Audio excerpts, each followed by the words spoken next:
In this video, I will guide you through the simple process of adding and using flyer templates within CorelDRAW. This is a fantastic way to jumpstart your creative projects and ensure your promotional materials look professional with minimal effort.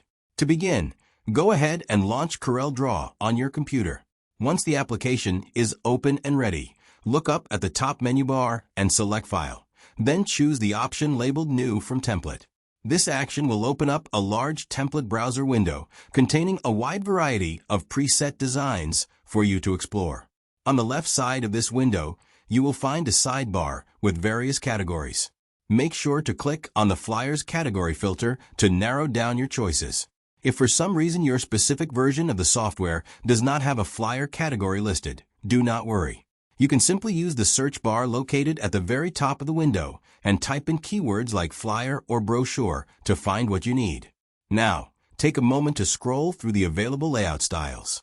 As you browse, you can click on any individual flyer design to see its specific details, dimensions, and orientation in the preview pane on the right side of the screen. Once you have found the perfect design that fits your specific promo, simply click the Open button located in the bottom right corner. CorelDRAW will then generate a brand new, untitled project copy of that exact layout. This is great because it leaves the original template safe and completely unedited for future use. Now that your document is open, the fun part begins. You can fully customize the design by swapping out the images, matching the layout to your own brand colors, and altering the text styles to fit your message perfectly.